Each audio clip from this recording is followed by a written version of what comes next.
Roma, so everybody was following very, very closely the investigation connecting the Skripal assassination. What is going on this stage? What are you up to? Where we need to look at this moment? So we continue our investigation because as we saw immediately when we started investigate the roots of these people in Europe, we immediately saw that actually Skripal case was not the only one where they participated. So we already published one follow-up on Bulgaria when one of three guys, actually there were three, not two, one of three guys, Sergei Fedotov, he poisoned a Bulgarian businessman involved in weapons trade. So at least we have one other proven case of other assassination with also with Novichok, or at least very close paralytic poison. We are not sure about whether it's exactly Novichok or not, because they sometimes experiment with different poisons. And Bulgarian authorities also already started to investigate this story after our publication.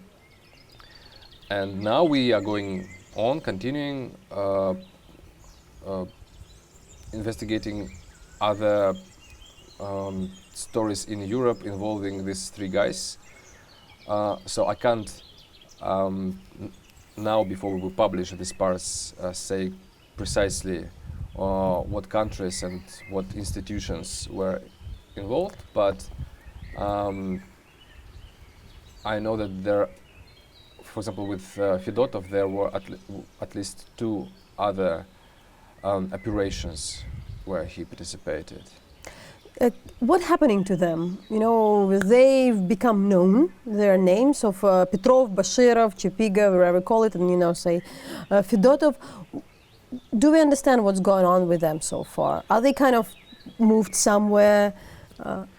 No, we can only guess, and my guess is that possibly it's not the best idea for them to live in Moscow, because pretty big number of people saw the interview on Russia Today with them, and they became internet memes after that. They are in stickers in Telegram, they are in songs of Russian comedian guys, and many people can, if they meet them, they will maybe can make pictures of them, I don't know, in underground if they appear.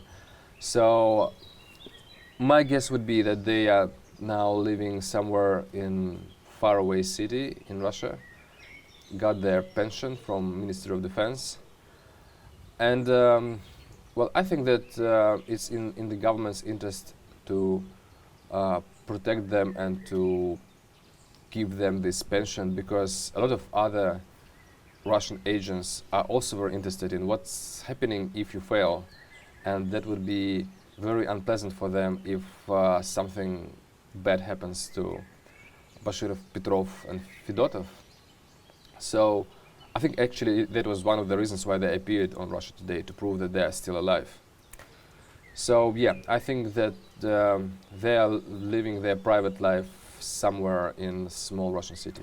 Tell us more about Fedotov, because those two, because of they've been given this interview, and particularly the pictures were shared.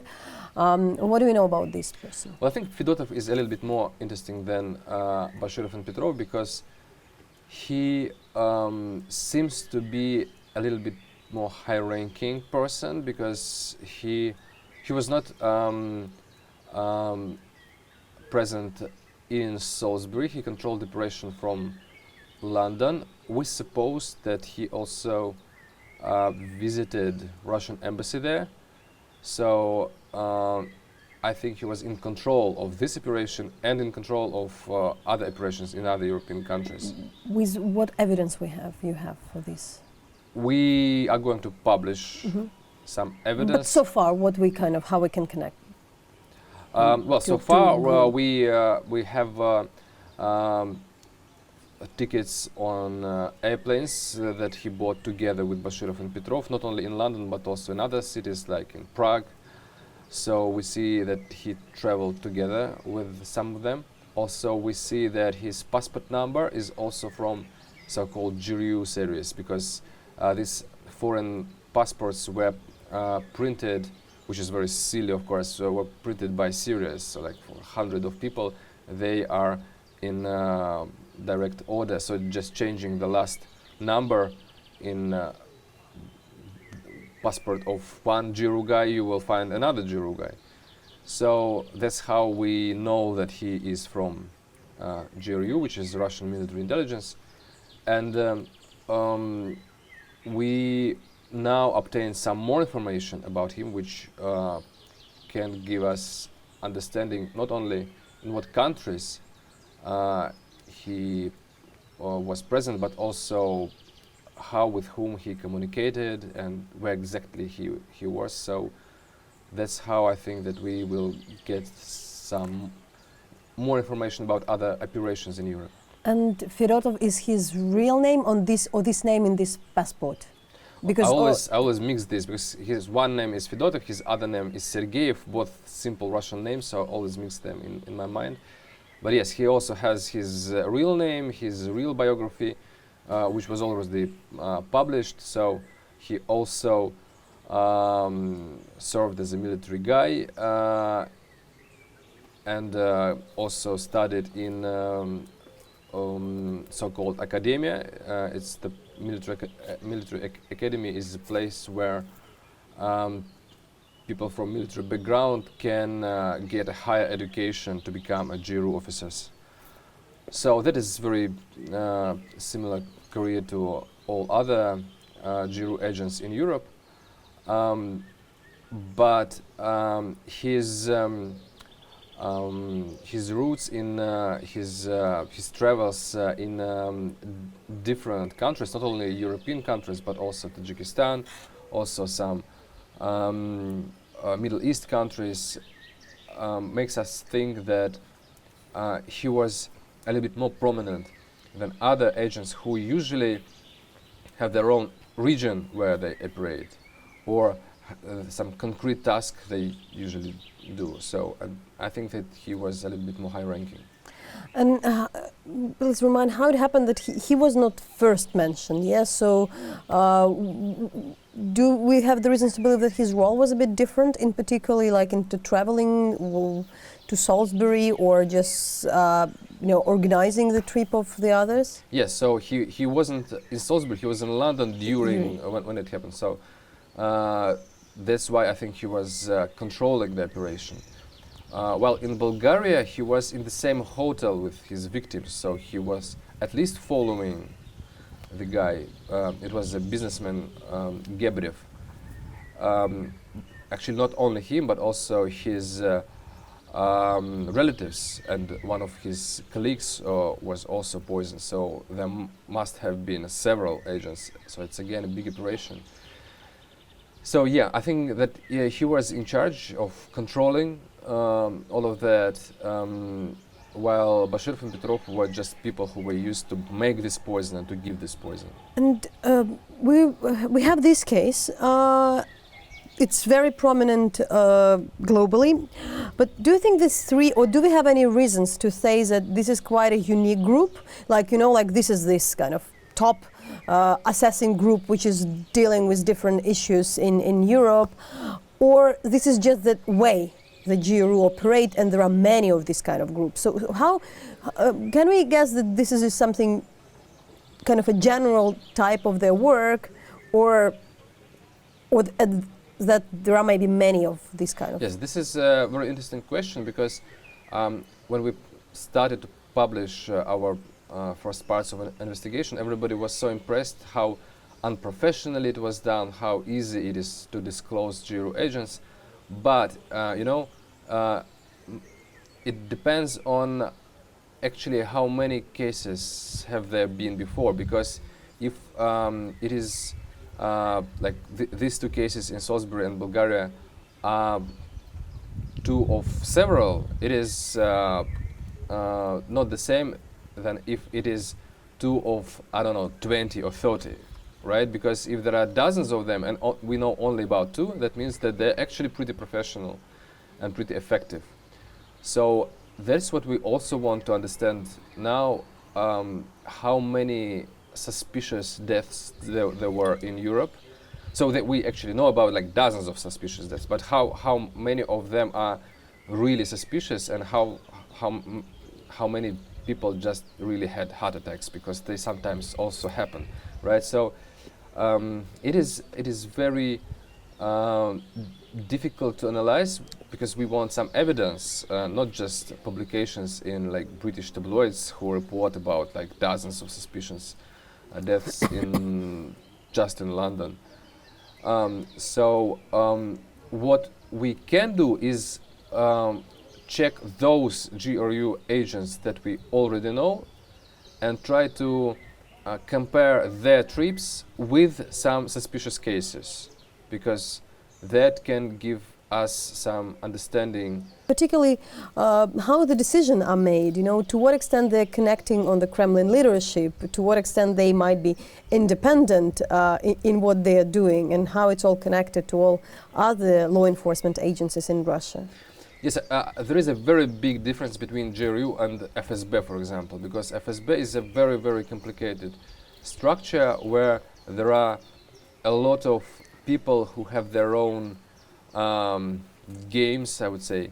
Like, for example, recently we had this story with the Russian journalist Golunov, and one of the ideas why it could happen is because one of the FSB officers... The kind of the case of the arrest and the fact that arrest of Russian journalist drugs had been given to him to accuse of Yes, so in this case, this arrest was initiated by some, as we think, either high-ranking official or an FSB officer. So, and one of the theories that we are checking now is that was an FSB officer who was helping Moscow mafia, who was in control of Russian, some of Russian businesses. So, and he possibly even didn't understand who Golunov really is and how noisy this story is. But we see many cases when some Russian FSB generals or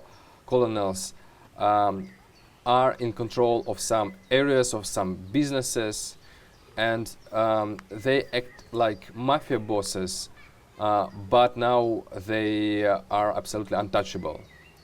But GRU is a very different structure because it is a military structure. They're soldiers. They always do something only if they have order to do this. They legally have no option to have some initiative to do something.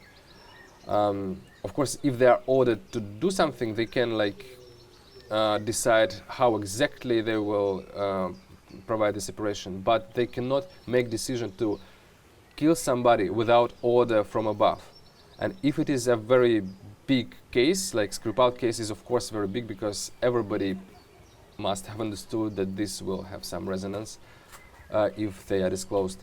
So that must be sanctioned by the president, because this is not just killing someone in a conflict zone like in Syria. This is an operation in a Western country. It's like assassination of some prominent officers. So you would never try to do this without an order from the president. So of course Vladimir Putin knew, and he actually I think he's not even hiding this, because when he was commenting this story, he immediately was emotional, explaining why Skripal was a bad guy, and this is how he disclosed himself, because he just wanted to persuade everybody that this was the right thing to do, right? Do we have any also reason to believe, or any evidence that there were any consequences for GRU for the failures? That fact that this case had become so public, and that might be a chance that they've changed their way of the operation, at least not becoming that arrogant in just coming to the foreign land. And well, this is not the first and not the second failure of GRU. Actually, everything that they try to do usually ends with failures. So they tried to kill Skripal and they failed and they were disclosed. They tried to make a coup d'etat in Montenegro and they failed and they were disclosed.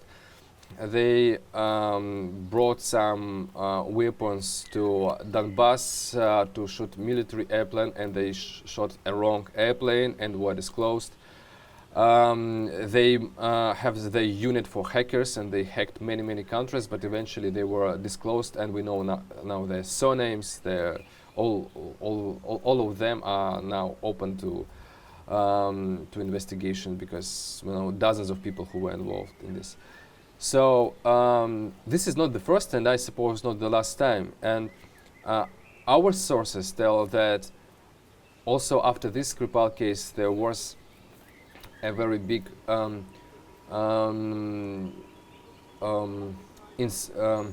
internal investigation, and they were hardly criticized for that. But it is not so simple to make this system effective, because it's also one of the governmental institutions. It's like, our Russian space aircrafts are always falling down, and why it's happening? It's just because if it is a corrupted and effective system, you can't do this effectively. The same with Russian cars, Russian roads.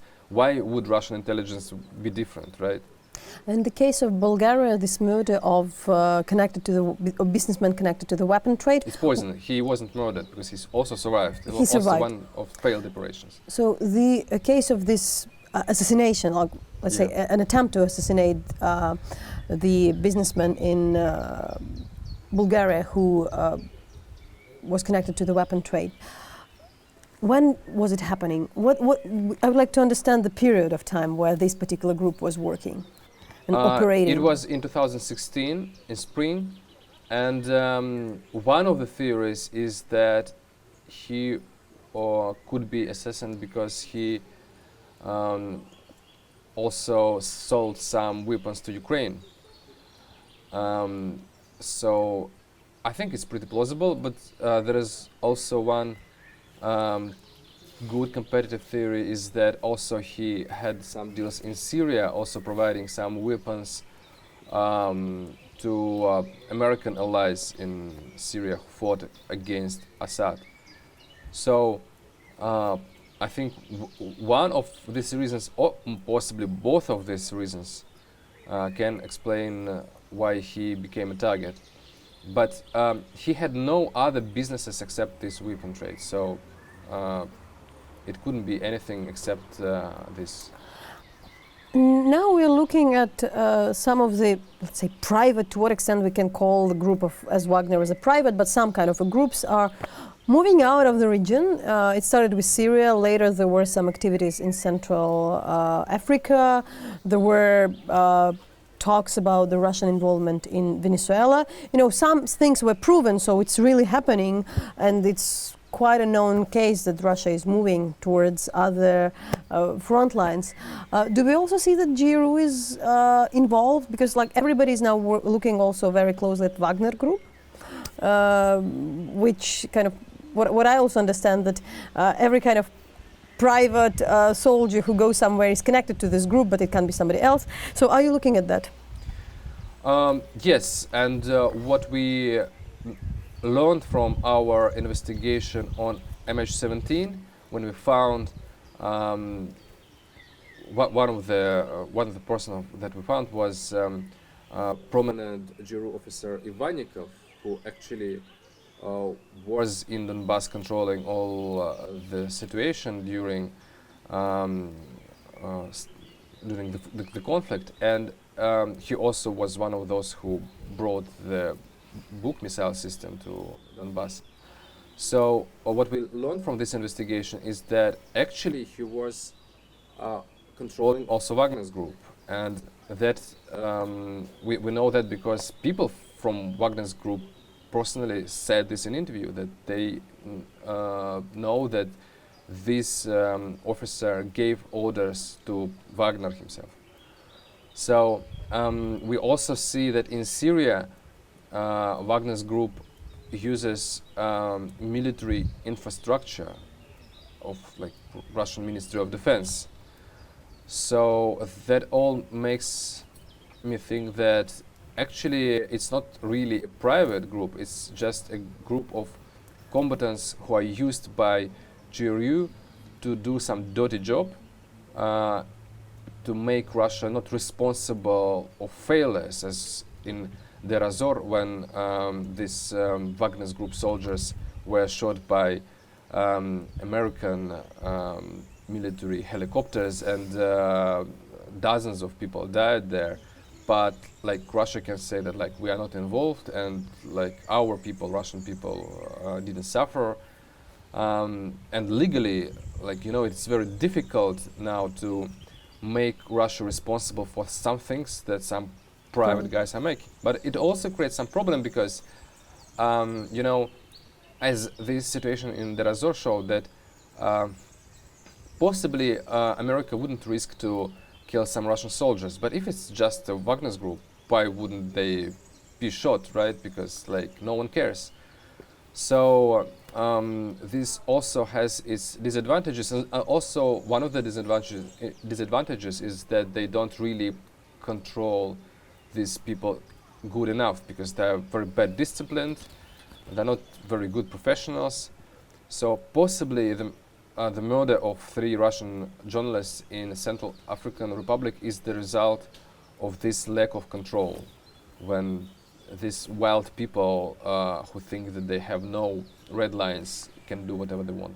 So, Roman, to finalize, you've been investigating corruption in Russia for quite some time. With all this recent investigation, your organization and you've done, what you learned for yourself? What's new? Is it something new? What's changing? What would be your kind of lesson? Well, I think that investigations are the best way to understand how Russia is structured politically, how decisions are made, because I'm also a PhD in political science, and I understand that what you get in university cannot explain how it really works, because it explains only how like some formal institutions should function. So they can get some examples of different countries and compare them. But if you want to understand Russia exactly and some logics of Vladimir Putin and his cronies, how they operate, how it's all organized, you need to look into these journalist investigations, or better, make these journalist investigations. So there are some weird things that we wouldn't believe like 5 years ago. For example, the role of Prigozhin, Putin's chef, who at the same time appeared to be in control of Russian trolls and Wagner's group, which is like very weird for every foreigner, and no one understands how can it be so.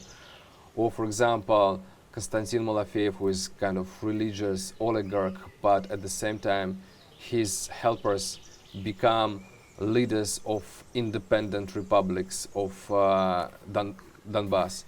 So all of that you can learn only if you get some insider information from leaked emails, from telephone calls intercepted, from witnesses that you ask, etc., etc.